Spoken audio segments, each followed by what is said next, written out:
Numéro 26. Nicolas a numérisé sa photo d'identité qui mesure 45 mm de hauteur et 35 de largeur. Il veut projeter sur un écran dont la hauteur est de 1,80 m.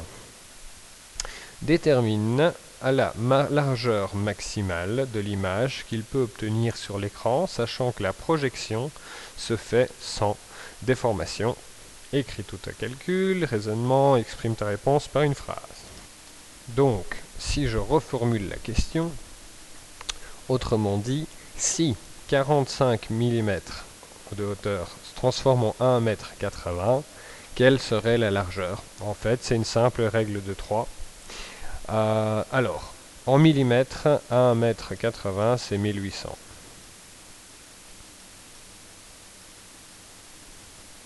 Mais je pense que là, on n'en aurait même pas besoin. C'est vraiment une proportionnalité, donc c'est le coefficient de proportionnalité qu'on devrait chercher.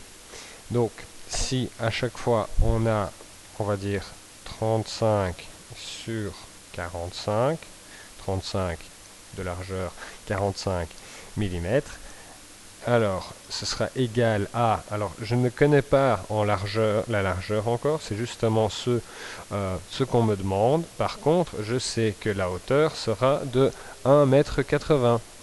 Et on 1,80 m en millimètres, bah, c'est 1800.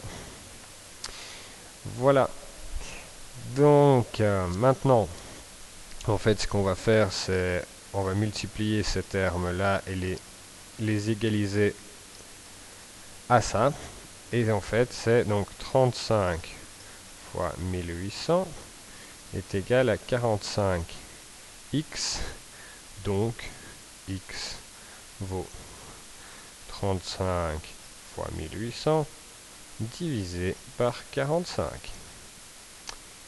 Alors, sans utiliser encore de calculatrice, on peut simplifier par 5 au-dessus et en dessous. Il nous resterait 7 neuvièmes de 1800. On simplifie encore en dessous et au-dessus.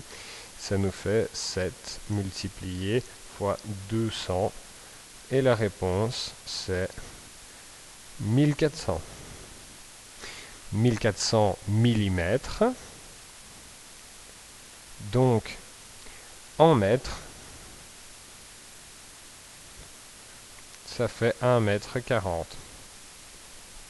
Exprime ta phrase. Donc là, sans utiliser de calculatrice, vous voyez, juste en simplifiant, il y a tout à fait moyen d'obtenir la bonne réponse sans calculatrice.